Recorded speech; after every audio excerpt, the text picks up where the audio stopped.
What's up, you guys? This is Robert at Shy Bears Plus, Chicago Bears 2018 NFC North Champions here at Unit Dub, going to Club Dub. Ba ba ba boom! One more. Ba ba boom! Make this here with all the ice on in the booth. At the gate outside, when they pull up, they give me loose. Yeah, jump out, boys. That's Nike boys hopping our coast. This shit way too big. When we pull up, give me the loot. Was off the Remy. Make this here with all the ice. What's up, you guys? This is Robert at Shy Bears Plus. Follow me on YouTube. Make sure that you sub, like, share, comment, tap that bell. You don't want to miss any content. Also, don't forget for the dankest memes on Instagram. Follow me on Twitter at Shy Bears Plus. Also, just getting started with that Facebook page. Make sure you like me there. Quick shout out to Schoolboard Dave for the sweet Tariq Cohen poster just behind me. Thanks for picking that up and making the sacrifice for the hand space while at the game the other day.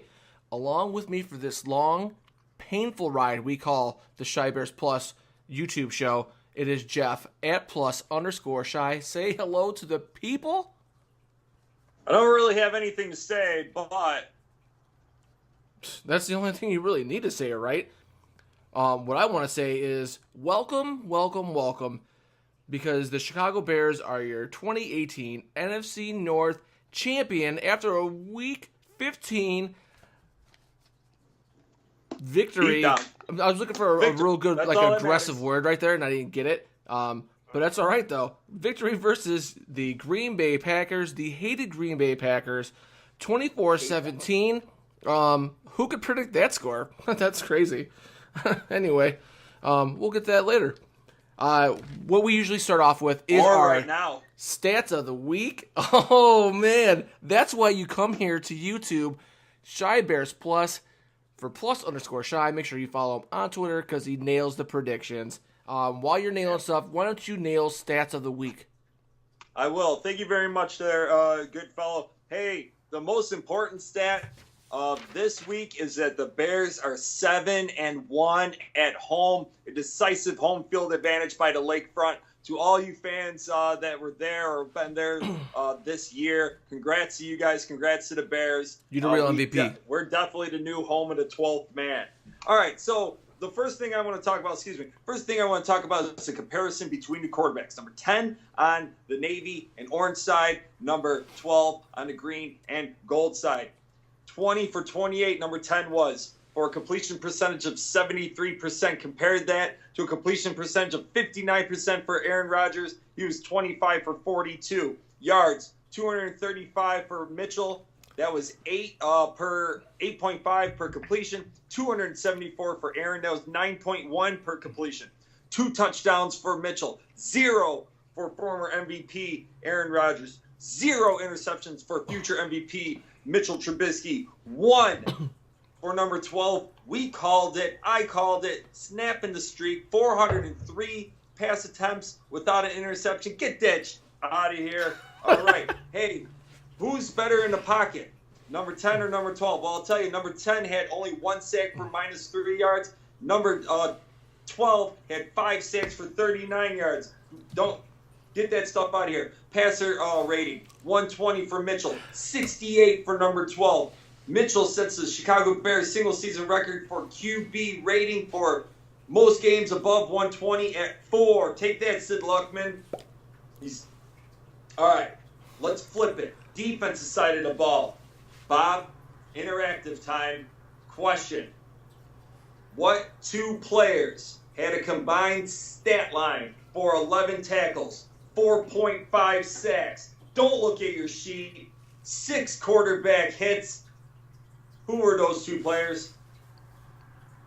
Mack and Floyd. Mack and Floyd. You got that right. Number 52. Number 94. The defensive ends, the outside linebackers, whatever the hell you want to call them, played a hell of a game. They led us to victory on the defensive side. Leonard Floyd played his best game of the year. Mac is just a beast. Mac back sack, hashtag that. That's going viral, just like our video. Pinned tweet on Shy Bears Plus on Twitter.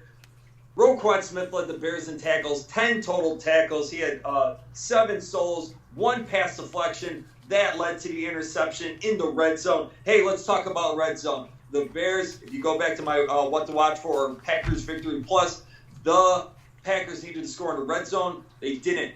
They had 4 trips to the red zone. They only scored 1 time, 25%. Usually they score 58% in the red zone, 59.8%. And then on third down, the Bears stopped them 65% of the time. The Packers were only 5 of 14 on Bears down. You love to see it, folks. You love to see it. It's so crispy.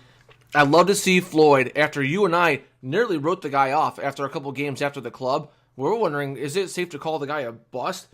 You know, he's not number 4 Floyd. He's more like 3 Floyd's Alpha King, because Alpha Dog out there is getting 2 sacks, 6 tackles in the game. You love to see it. Man, he absolutely destroys the Packers. Let's just say that. Moving on to what to watch for. We're gonna give ourselves some praise. I feel like we all nailed some stuff here. Number 1, nailed it. Watch out for Aaron Rodgers' legs. I guess he pulled a groin, although in the fourth quarter with 30 seconds left, he ran for about 15 yards at full speed. So I'm not sure if he pulled at some point in the last 30 seconds. I feel like it's another fake injury for Aaron Rodgers. Call it what it is. Maybe I'm just Packer bashing. I don't know. I'm a homer. But the dude's never that hurt. He's like the LeBron James of the NFL. The guy can go down, lay on the floor, roll around for 15 minutes, take a break, get up. Next time out, he's back in the game like nothing happened. And you thought he just broke his leg, tore his ACL, and cracked his cranium. I don't know. That's a tangent. I apologize for going on so long. Give me a what to watch for. Yeah, my first what to watch for was the Packers offensive line, and would they be able to keep number 12 upright? They did not. They had a horrible day. Tough sledding when you're the backup right tackle and you're going up against 52. So just unbelievable job. One more thing about that, countless holds against the Bears, especially in the second half when you could see the offensive line getting a bit fatigued. It was really difficult to watch that. Even though the Bears committed less penalties than the Packers, that they did not throw any yellow on against the Bears front 7. Yep. Another one I feel like I nailed was this was going to be about the Trubisky rebound game, and that's a plus Shy Bears plus right there, because the dude came back, didn't turn the ball over, and I mean, imagine if he did that against the Rams, we would have won by 30. But anyway, I love to see it. Thank gosh for number 10. He's back, baby. What did you get right over there on the what to watch for us? Yeah, revenge thirst game for the Bears. Week 1 debacle in the second half. Your emotions riding high. You have a Charles Leno pre-snap penalty there. He was thinking about getting engaged, I guess. And could the Bears control their emotions and not get into early penalties? Bears only had 4 penalties for about 28 yards compared to the Packers for 70 for $1 million. 7 for $1 million. I also had the Red Dead Revenge game, just like my meme. So crossing that one out. And finally, what to watch for is how is McManus going to play? He had like 1 ball caught on him on an early, I think it was Cobb with a slant. He got a little bit crossed up. After that, nothing. The dude played, not noticing him is great. And I did notice him on around the goal line, knocking down and get a good PBU versus Cobb, which I think I had that written down for later. So, do you have any more what to watch for as you want to call out? I want to talk about Jordan Howard just a little bit. Was he going to be able to get to his back-to-back 100-yard games? He didn't. He had 19 carries for 60 yards with 1 touchdown. It was great for him to get in the end zone, but I thought he ran effectively. He ran very hard. They ran him in between the tackles. I liked what they did there. And then on that note, the Bears were very balanced. They had 28 total pass attempts and 29 rushes. You love to see it. You absolutely love to see it. I'm just going to cross off a note I had for later with Howard. I felt like Howard was trying to just destroy people running the ball. He ran so hard. It was unbelievable. I don't know if it was like he was extra motivated because of the Packers, but I did remember that he picked the Bears pretty early to go ahead and win in the North. I think it was on NFL Network, and he's like, "Yeah, he's like, we got the best team, in the division. We have the most talent." Called it out, so maybe he's like, "Hey, we better back it up. I just wrote a check. I gotta make sure I can cash it." So just an interesting little take that I had there because I did notice it because man, he was running so hard. So hard. Bears victory pluses. What did we get right? Trubisky said we need Trubisky to eliminate the turnovers, and that'll be why we win this game. It looked pretty good on my end. I look like some sort of a genius machine. You are the genius machine. In fact, I think I'm going to start calling you that. My genius machine move was win a turnover battle, similar style. What do you know? The Bears did not win the turnover battle, but they did not lose it. One turnover only for the game, and they got the one interception. One turnover for Packers, 1-1 turnover. The Bears lead the league in turnover efficiency. I'll take it 1-1. Then you want to just play talent versus talent. I'll take that matchup any day. Although I'd rather win it. Two-gap rush scheme. Contain Aaron Rodgers in the pocket. I felt like we did that. I think he snuck away 2 times. Once before his pretend injury and then once late in the end of the game. Yeah. Awesome. Finish the job. And the finish the job was twofold. Number one, when the Bears get into the red zone, they need to score and score big. They did that. And also with the Burton touchdown in the corner, Jordan Howard punching it in there, and then something else I'm forgetting. Also, finish the job with number 12. If you get your hands on number 12, bring him down. They did that. They did that efficiently. They also did not let number 12 beat them in the fourth quarter. Once again, you love to see it. Absolutely love to see it. I love to see not getting burned by screens, which is my next one. Hicks tips that one screen. They blew up another screen. I think they maybe completed one screen the whole game. How many times did we get burned on that? Thank you, Vic Fangio. Thank you, defense, for not letting me down on the screens. There are no free tickets to the show.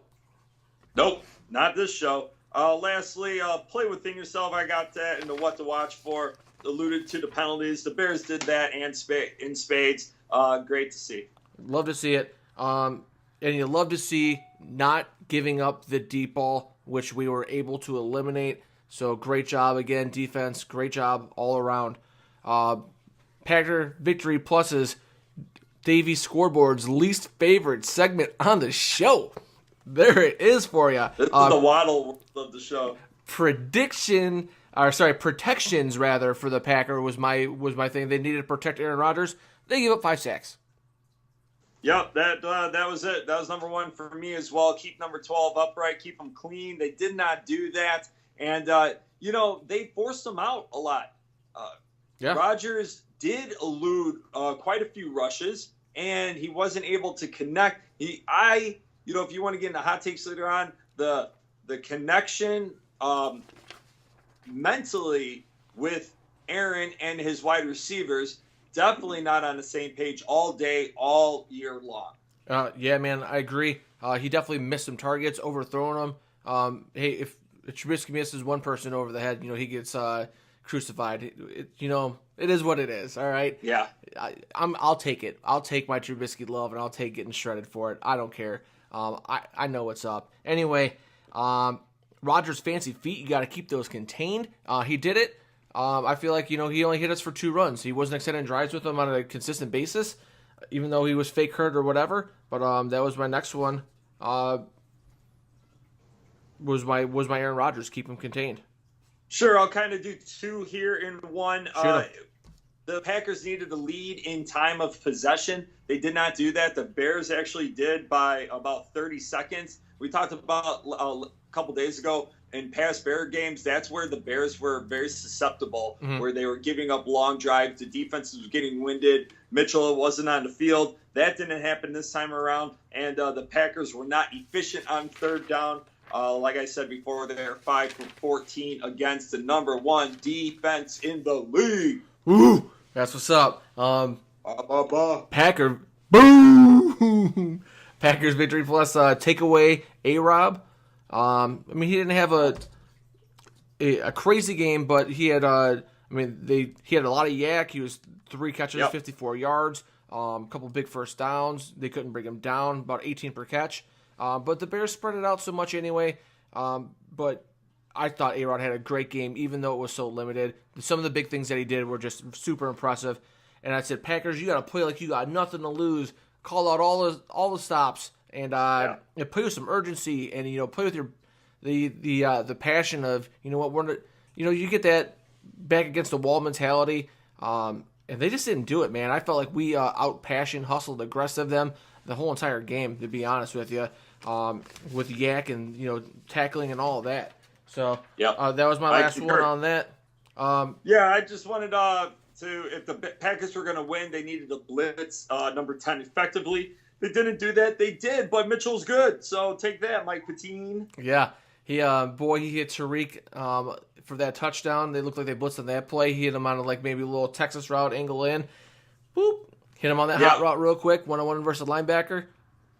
Tariq Cohen is now second in the NFL with receiving yards from the backfield position. And then earlier in the season, he had the number 1 quarterback rating when thrown to for any running back in the league. I believe that still stands. Wow. He started 6 times, hit 5 completions, touchdown. Guy does it all. Look, he's right behind me. I love those posters. The creative team all together for the Chicago Bears, unbelievable. The PR department, the video editing, the hype videos, the Israel Donashe comic books, everything all about it. I can't get enough of all that stuff. Israel did all that? As far as yeah. Wow, that's unbelievable. Yeah, it's super lit. Let's just call it what it is. It's time for that show where we have a little accountability on our predictions. I picked the Bears 27, Packers 24.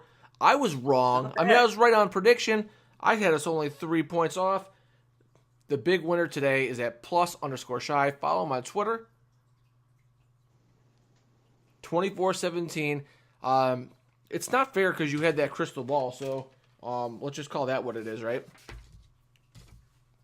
It's all those crystals in my pineal gland, bro. That's right. Those crispy crystals. Decalcified. Anyway, let's just go through a bunch of hot takes. Things you want to point out and people. We're at that time in the show where we can kind of go through here. I felt like I wrote down 1,000 things, and I tried to cross some things off as we kind of went through it. A-Rob played super physical, tons of yak. Absolutely loved his performance. He played with a chip on his shoulder and was basically just the man. The number 87 for the Bears, you get glimpses of this guy, and if he could stay healthy, and this guy might be starting to peak at the right time. He gets open. Him and Mitch had a rapport last year. 87 led the Bears in touchdowns last year. Yep. He had the key 2-point conversion against Minnesota a couple weeks ago. Just getting him more and more involved. He had, they love to do that it's like a trap block with the tight end. Trey Burton had a huge one on Matthews to spring Howard in the first half. So 87, hot. Shaheen, 2 catches, 39 yards, and both of those catches were on big improv scrambles by Trubisky. He found the big target, he floated it right to him, got it up in the air and said, hey, you go get it, big fella. He's a monster. You saw him live in person, and you said he just towers over people. Just piggybacking off of that, what you had there. We've been calling for the usage of Shaheen down the field all game. I'm going to take a shot at myself. I've been killing Bellamy ever since he's been here. I wasn't wrong. You're not the only one. I wasn't wrong. The dude dropped a ton of balls and didn't look like an NFL football player. However, he plucked a crazy catch on 2nd and 10 for a first down versus man coverage. Ball's a little bit high. He plucked out of the sky. Didn't think he would catch it. He keeps proving me wrong this year, so I want to say kudos to you, Bellamy, number 15. And then also he pinned that big special teams play inside the 5. Great job. Sometimes I'm like, you know what? He's not even that good on special teams. Dude, You proved me wrong. Thank you so much for being you and doing what you did this year, basically throughout the whole year with a few exceptions. Yeah, he caught a touchdown. I remember early in the year.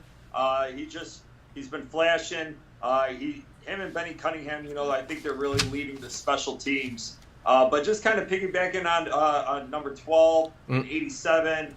This Bears wide receiver core with Miller and a draft pick, with A-Rod, with the free agency of Taylor Gabriel. These guys get open. They run efficient routes. That's all we heard. They catch with their hands. They catch contested balls. Burton led the tight ends last year in the NFL with all tight ends with contested catches, completion percentage. You just love to see it. Yeah. I'm just going to jump over. I was going another direction, but now I'm going to do a little improv here. With last year versus this year, last year we didn't have the wide receivers, and we're complaining we didn't have the creativity, right? And this year now we do. We have the guys to get open, plus we have the creativity, and it's why our offense is exploding in comparison to last year. So I'm going to go to something and try to tie this up pretty nicely. It's kind of off the but anyway, we're going right to it. The fake punt. I'm okay with it. I was irate yesterday, but I would have been a lot more okay with it if we would have came out on fourth down in a regular offense and let that creativity come out. Don't try to run behind a couple backup tight ends to try to get a first down on fourth down. I don't like the dive play on a fake punt regardless anyway. So those were kind of my beefs on it. Try something creative, and that's fine. And then another thing is, because I started to think about it, and I'm like, look, last year, I said this a couple times during these shows, I absolutely hated the lack of creativity and the lack of any kind of scheming to try to get our wide receivers open. So no creativity. So Nagy, I'm not going to be mad at you for being you and being yourself. I wanted this. I'm going to embrace it, and I'm not going to complain about it. And you can have a different take if you want. That's 100% fine. But please elaborate. How did you feel about it? Because I felt like you were upset yesterday. Yeah, I'm still upset, and I listen to Matt Nagy was all over the radio today, and he's got pressers and interviews and all that. And he's like, I'm never going to apologize for being me. Yeah, he says that, but you know what? Deep down, I think he learns from that kind of stuff. Last week he was more prone to kill 40 seconds off the clock than trying to pick up 17 yards or something like that. And that's maturation from a coach. And I do think, even though he has this facade of, I'm going to be mean, this and that, right, he's going to learn from something like that. And everything that you said was proper about, why not have our offensive personnel out there? But there was no way that Green Bay was going to march 10 plays all the way down the field. It's a close ball game. Green Bay's offense was sputtering a bit. Your defense is in fuego. He's talking about playing a field position game last week. Well, that's the same thing here. Play the field position game there. Pin them back. We've been pinning these teams for the last 3 weeks. Our special teams have been unbelievable punting and pinning them back. So why not do that? It's like he says one thing, but deep down I think he knows that was a terrible play call. And the Wildcat is fine. That was just kind of personnel goofing, or not personnel goof, but just the poor execution. I don't necessarily hate that play. I'd rather it just be like kind of a sweep with no play action there or whatever, or option, but Bears won. Yeah, so continuing off of the special teams play you're just talking about, I did have O'Donnell 2 big punts inside the 20. A guy I used to dog for a couple of years, and I feel like he's really improved that in an area. So I'm going to give him a shout-out for that. Good job.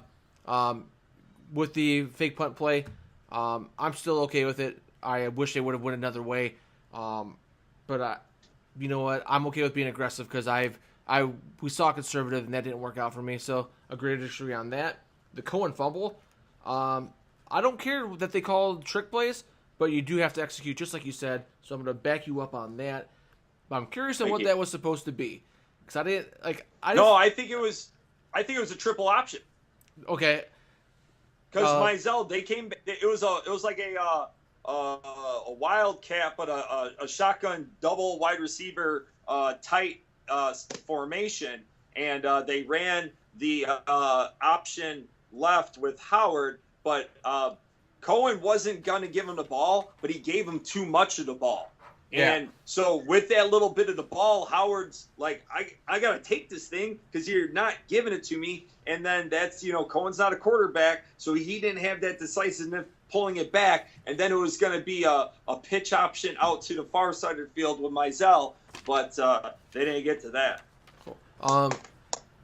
Speaking of all that, with all the trickery and the plays and whatnot, RPOs, we saw less of that 11 formation trips.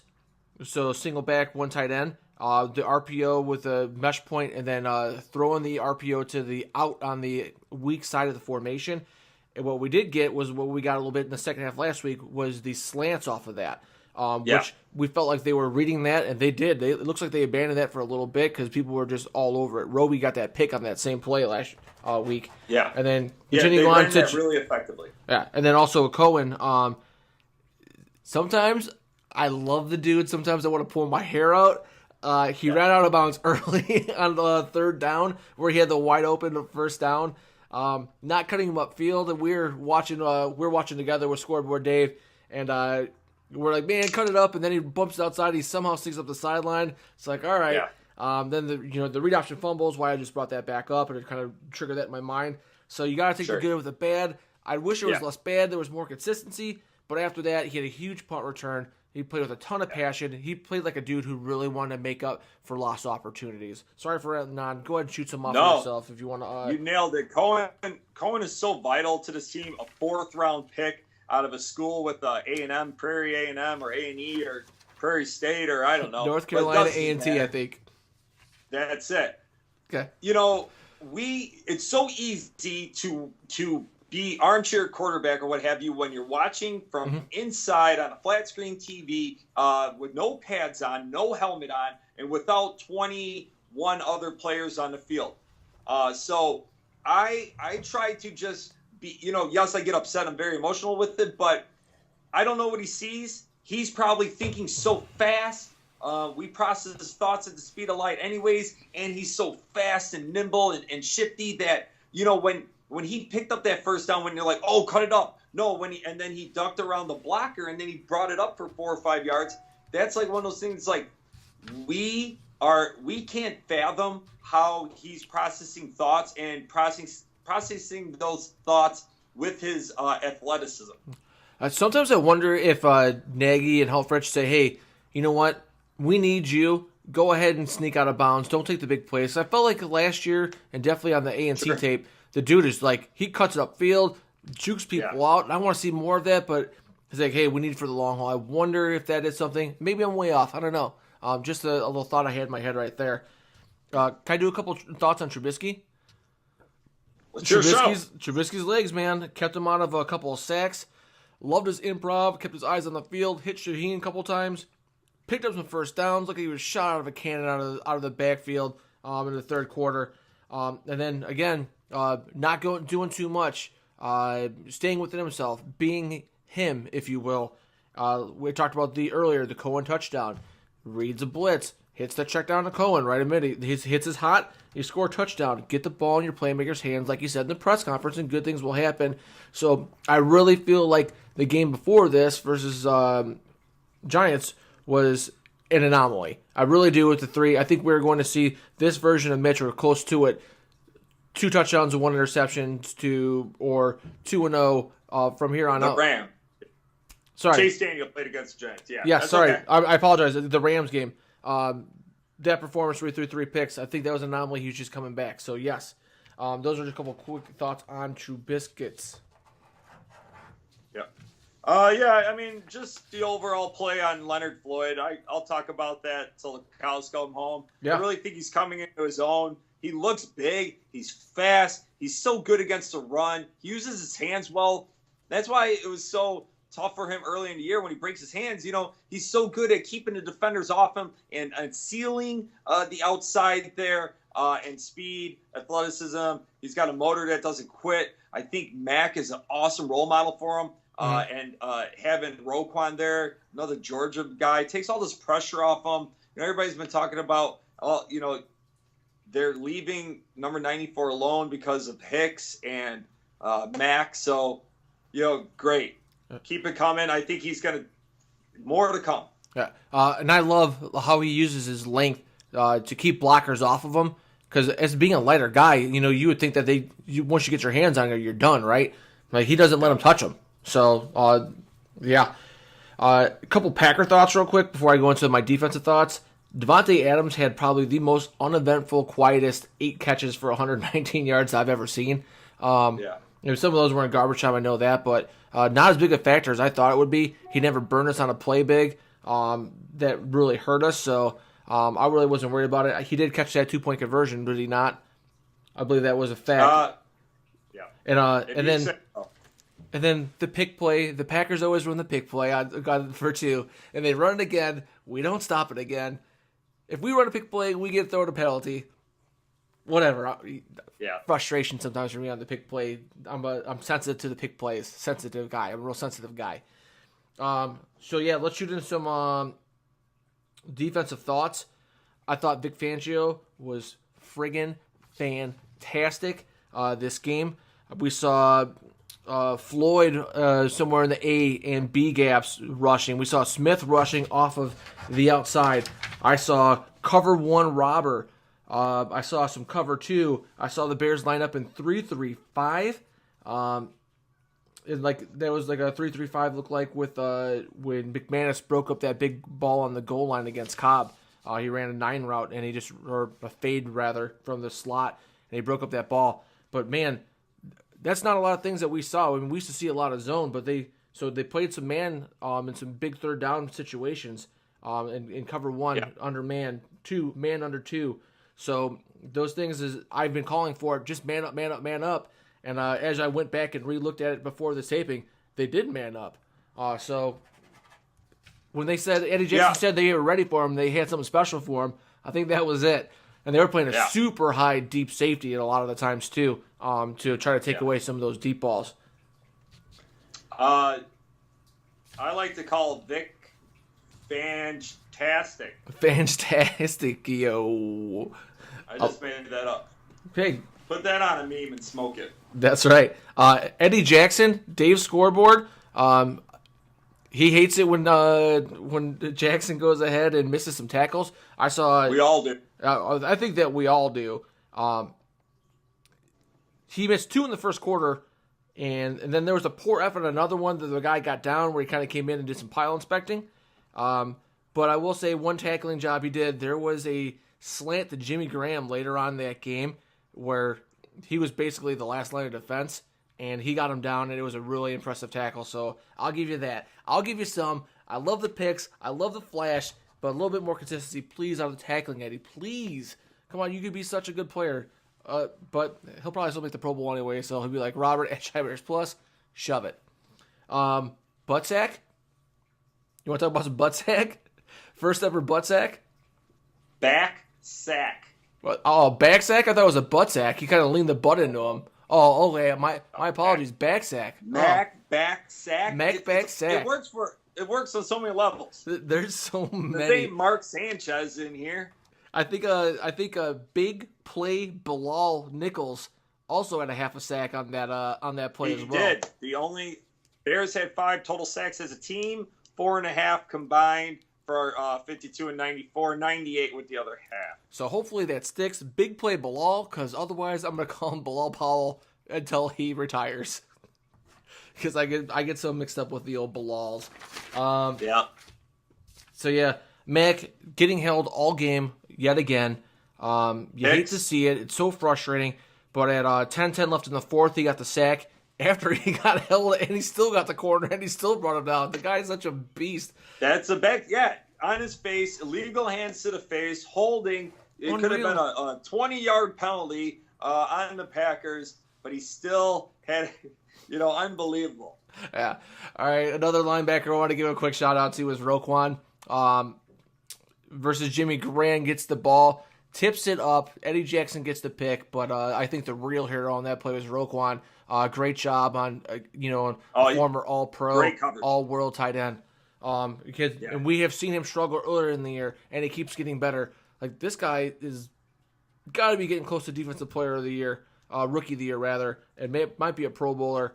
I don't know because of the slow start if he's going to catch him, and the hype train moved early on the guy from Indianapolis. So we'll see what happens. Oh, and everybody loves Van Der Esch for some reason. I saw him getting taken on some blocks yesterday too. He's pretty good. But Roquan Smith is the bee's knees. Let's call it what it is. Bee's knees. I'm not calling him that. All right. My final take was Aaron Rodgers. I mentioned it before. I mentioned this before, but I'm going through the tape, and I'm going 30 seconds left, and he busts on a scramble, and he's running about 20 miles an hour, and he comes down and slides. And then in the press conference, he says that, he re-aggravated a groin, and that's why he wasn't playing well. The dude's got more excuses. Jeff, who does he blame all of his interceptions on? Not everybody else. Yes, that was a dick meme that you gave me. I posted that out earlier today. I don't like him. Yeah, he's got that punchable face. Yeah. And then the thing is, like, he's on every single commercial, throughout the game. And it's just like, take that. You're yelling at commercials. It's like, that's what he does to humanity. Yeah. It's like, Yeah, I think that he should just retire. Anyway. Well, I tell you what, he's on the downside of his career, and he's not going to be like Brady. And he's not surrounded by a lot of talent. And they're going to be behind this Bears monster for a few years, and you're going to see number 10. Number 10 look more like number 12. The number 12 look like number 12, and that's all I had to say about that. It's like when the young student becomes a teacher, Grasshopper. I'll say another thing about it. You know what? Let's keep talking about Aaron Rodgers. You know what? When you want to complain about the rest of the league and the quarterbacks and who's making what money, so you want to go ahead and get your extension, you want to go get yours, well, you got your extension, you have less money to spend on the rest of the team, and now you're going to be taking I heard that the contract it's going to create some cap hits in the next couple of years, and where it's just going to make it even more detrimental to surrounding him with talent. So hopefully you could do it all by yourself, buddy. Bear down. Yeah. Bear down. Bear down. That's all I got. Do you got anything else for me? No, man. I'm about dried up. All right. This is Robert at Shy Bears Plus. You're on YouTube. If you haven't done it yet, why not? Subscribe. Hit the bell. Like it. Share it with a friend. And tap the bell. Tap it. You won't miss anything. Go on Twitter at Shy Bears Plus. Make sure that you follow me for all the crispy analysis and the dankest memes. Speaking of dank memes, Instagram, Shy Bears Plus. And go ahead and follow Facebook, Shy Bears Plus, because nobody else is. So you could probably be like first. Yep. Take me home. Yeah. Plug yourself. Do all that. Yes, I'm Jeff, content contributor, content enhancer for the very trendy Shy Bears Plus. Follow me on Twitter at @plus_Shy. Bear down. NFC North Championship. You heard it here first in August. That's all she wrote.